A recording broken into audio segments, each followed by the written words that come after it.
name of Jesus. Begin to talk to God and tell Him that I don't want to remain in the same position I am as I came here this morning. I want you to take me from this level, the next in the name of Jesus. Begin to talk to God. Begin to speak into your career. Begin to speak into your business. Begin to speak into the lives of your children. Begin to speak into your marriage. Begin to speak even into the church of God. That the Lord God of heaven should lift us from this level to the next in the name of Jesus.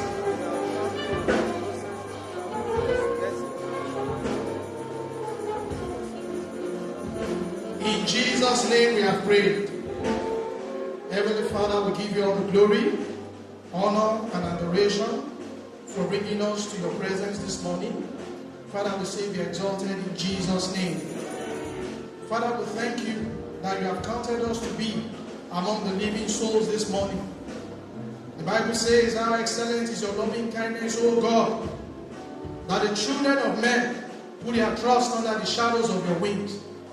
Father, we acknowledge the fact that we are powerless on our own, but with you, we have all the might to conquer the world. Father, we say be exalted in Jesus' name.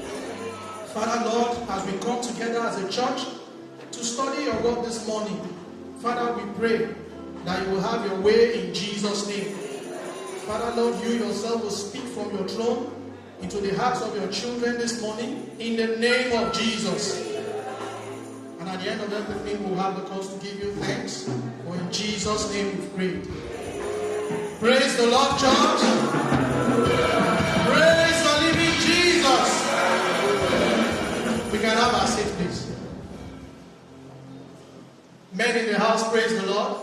I can't hear you, please. Men in the house, praise the Lord. We want to thank the Lord Almighty for bringing us here this morning. And I would like to thank the pastorate and the ministers for giving the men the opportunity to minister today. I pray the Lord will bless you in Jesus' name. Before I start, I would like to remind us that our 4th anniversary will be coming up in 2 weeks' time. Praise the Lord. I can't hear your practice. Our 4th anniversary is coming up on the 7th of April. It's just 2 weeks' time. After this Sunday, the next one is the anniversary. So please, if you want to take part in it, feel free to meet any members of the welfare, or you can even call on me, and we will surely channel whatever you contribute for us. Praise the Lord. This morning we will be looking into a topic in the next 25-30 minutes called Going to the Next Level. And from the passage that has been read to us this morning, the passage was taken from Deuteronomy chapter 1, verses 5 to 8. But I would like to lay emphasis on verse 8, which says, Behold, I have set the land before you. Go in and possess. Amen. The Bible says, I have set the land before you. Go in and possess. Now, why are we talking about going to the next level?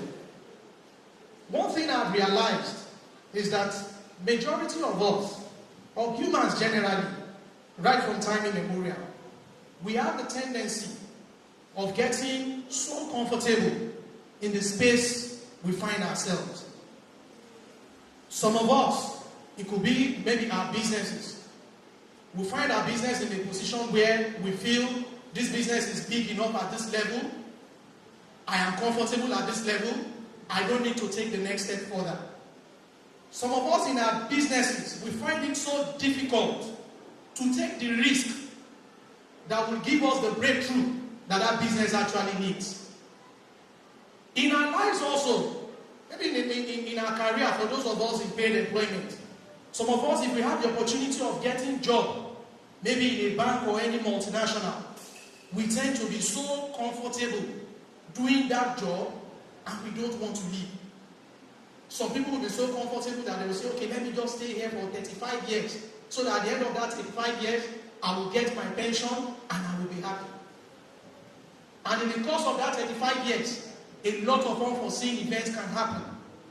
You see some people, like I know a lot of people, when I was young, that were in civil service, Some were in civil service and some went into the private sector. Some went into their own businesses. And in 10, 15 years, when those people come back together for a reunion, you realize that some people are just, cracking up in one corner.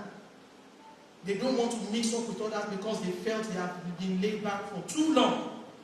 It happens to us a lot. Some of us, when maybe you get a house in Diamond Estate or in any estate in Lagos, you are able to pay your rent, hallelujah. You are able to pay your children's school fees, praise the Lord. You are able to feed yourself, fine. You are able to send money to your parents in village, fine. You feel that is okay for you. We are just like the Israelites. That is the truth. If you look at the story of the Israelites, this Deuteronomy means second. And nomos, which combined together means Deuteronomy means, nomos means, Deuteronomy means second, nomos means law, which is the second law. Now, Moses wrote this book as a medium of reflection into what happened when they were in Egypt and trying to refocus the Israelites into the future. But if you look at the journey of the Israelites, they spent how much in the wilderness? They spent 40 years in the wilderness. Because at some point, they decided to camp, like many of us.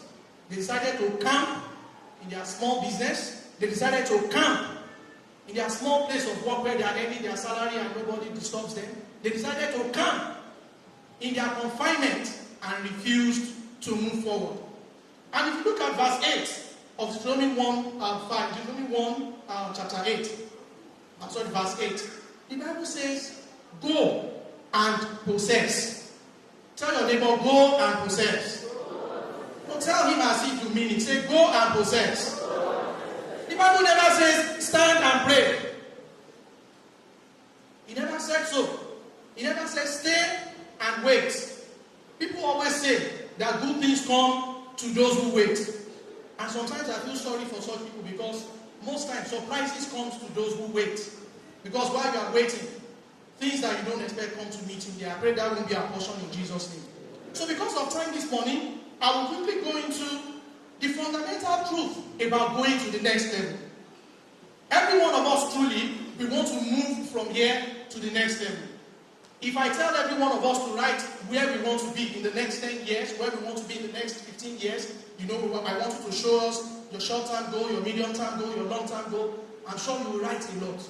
And the truth is that dream has no limitation. Dream has what? No limitation. I can sit down here and dream that, okay, in the next 1 year, I think I should have a house in Banana Island. In the next 2 years, I think I should be spending my holidays in the Bahamas or somewhere in Cyprus. But what do I need to do now to take me to that next level? That is the most important. Number one fundamental about going to the next level is getting rid of the wilderness mentality of accepting failure. Hallelujah. Getting rid of the wilderness mentality of accepting